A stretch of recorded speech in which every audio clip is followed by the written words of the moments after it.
Live from the Washington, D.C. area, it's the Inside Scoop. All the news that our viewers want to know. Now, here's the host.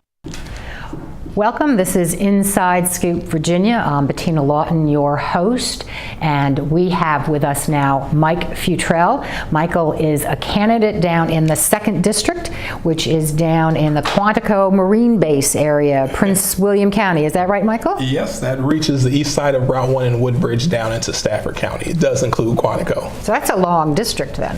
Absolutely. 54% of the district's in Prince William County, and the other part is in Stafford County.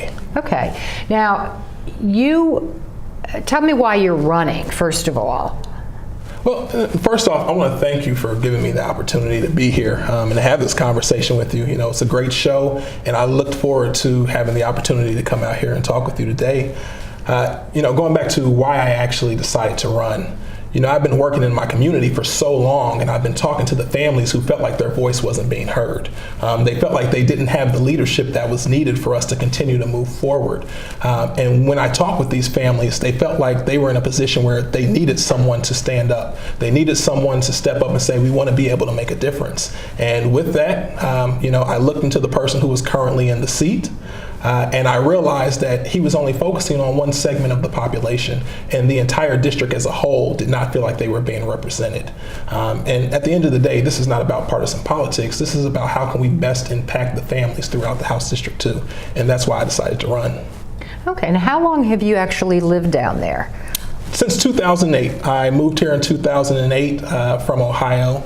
I moved out here as a pharmaceutical rep, so working in the healthcare industry. I currently work with Novo Nordisk. I'm a diabetes care specialist for them. We have a lot of functions when it comes to impacting the community. Again, that was one of those strategic decisions that I made because I wanted to say, how can I best impact this overall community? And so having the opportunity to work with diabetics throughout the area was a great solution. Wow, that's pretty amazing. Now, you have your education, you get a degree from Lindsey Wilson College. Where is that? Is that Lindsey Wilson College, right. Lindsey Wilson College is in the middle of Kentucky.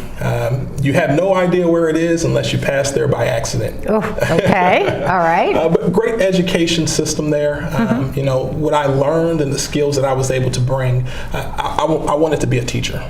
And they had a great education program. So when I made the decision on where I was going to go to college, not just because of their athletic program, but because of their education system, Lindsey Wilson College was a great choice for me, a great opportunity. So with that, they came calling, and I said, you know what, this is where I want to be.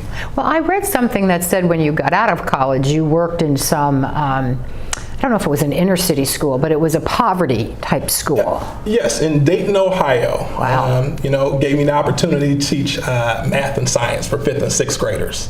God, that's challenging. That's a very challenging time frame. When I did my practicum in college, I worked with high school students. So being able to see the difference in the children and seeing the progression, not just intellectually, but emotionally, was a great challenge. You start to see how not just the impact is on the individual teacher, but on classrooms as a whole. And it was a great community, 100% reduced to free lunch.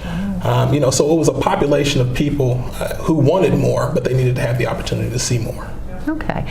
And then you came to Virginia. You're now doing, as you said, your pharmaceutical rep work, and you're running for office. Now, this fellow that you're running against, he's only been in there for 2 years, so this is the optimum time to take him out if you want to better represent your district.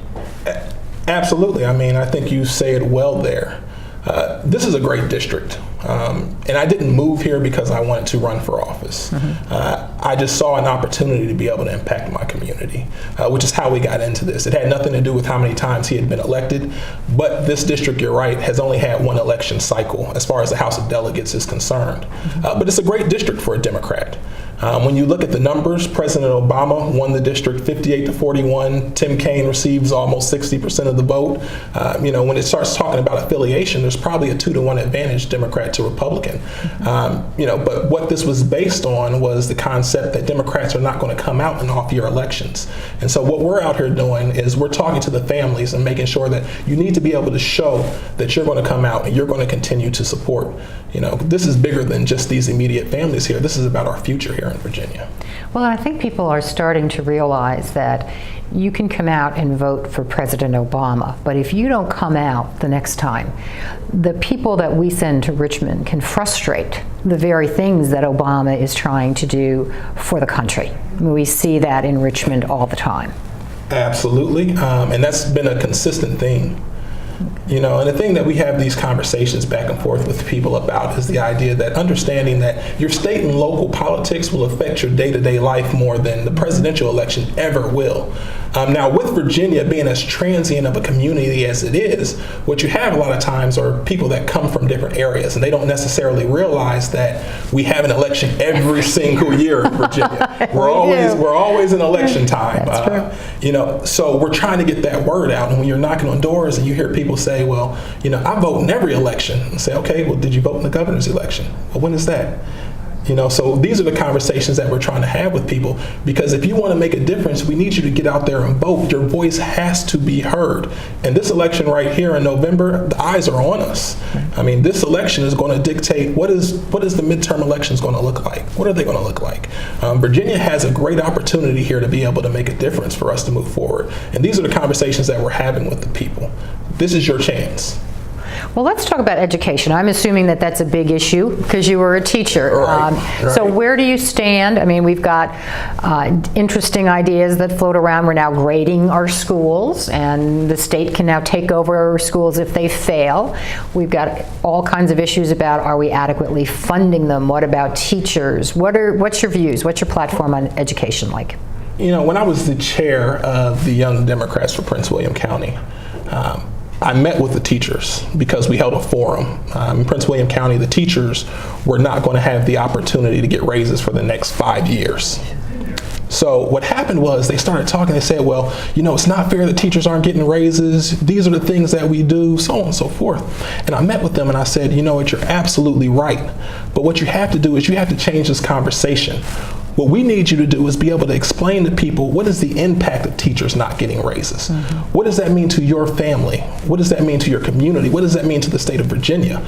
Those are the type of conversations that we need to have. And what we need to be able to do is we need to be able to bring people together to come up with what is our plan and our vision for the future. When you look at Prince William County as an example, mm-hmm. Prince William County is the 8th richest county in the entire United States of America. I didn't know that. But our teachers are not paid in the top 1,000.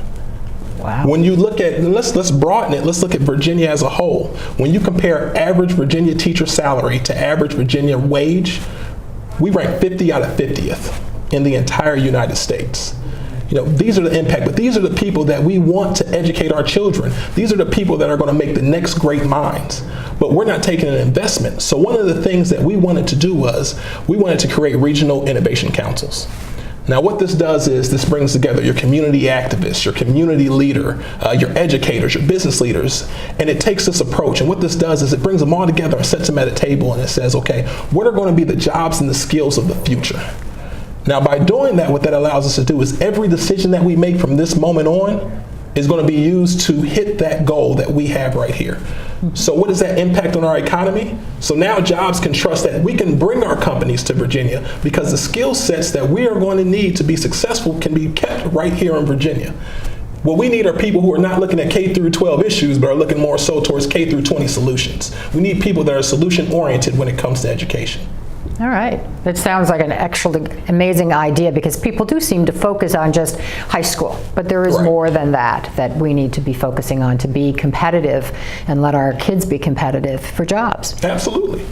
Well, there was something else I read that I thought was interesting. My son's a veteran, so anytime I see somebody getting involved in veterans issues, you've got something that you want to do called a Veterans Bill of Rights. What is that about? Yes, Veterans and Military Bills of Rights for Virginia.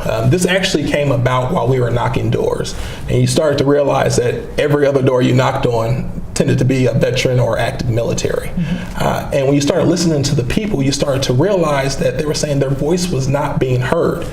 You know, they were going out there and they were sacrificing themselves for us, but they didn't feel like we were investing in them. Mm-hmm. You know, the fact that they could go to states like Texas or California where their children could go to school for free, but not here in Virginia.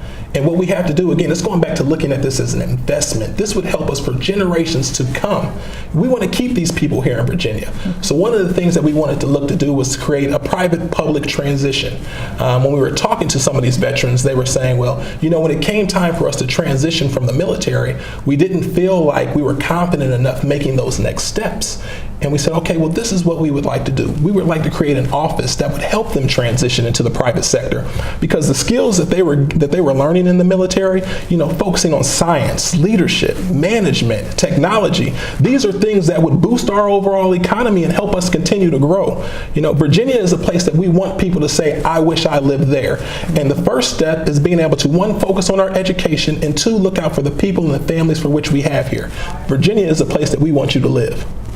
Well, that would be a good conversation to have, because we certainly have taken via Richmond some actions that say to folks, we don't really welcome everybody here. Absolutely. And that needs to be fixed, I think, in order for us to regain our number one position. Absolutely. As a place for business, because we have fallen. Well, in our last minute or two that we've got, what about transportation? You're down in Prince William, you're right down by all the highways, the backup. What did you think of last year's transportation bill? Well, I thought the transportation bill was something that needed to happen. I thought we could all agree to that something needed to be done. But we needed to address the fact that we could have gone further, and especially when you look at House District 2. Now, what they did was, when they created the sales tax line was drawn around Prince William County. So one half of the district receives the sales tax, the other part of the district does not deal with the sales tax. So that's what separates. It's a tale of two cities. When you look at things like $300 million went to Metro, but it went to the Silver Line. So we're paying for it, but we're not having the opportunity to utilize it. That's taxation without representation at this point. Okay. But when you look at the hybrid tax, which initially was going to be $100 to families who owned a hybrid vehicle, which eventually got reduced to $64. But these are people who are helping us break our curse of being drawn to gasoline and oil, but we're charging them extra for that. What we needed someone to step up and have a voice and say, hey, we deserve more. If we're going to give $300 million to Metro that goes over to the Silver Line, it needs to come here to House District 2, because my families deserve it. All right. Well, Michael, you are clearly passionate about all of these issues, and I wish you the best of luck. I'm very glad you were able to come, and once you get elected, I will invite you back to talk about what you're doing down in Richmond. So thank you so much. Thank you for having me. You have a great day. You too.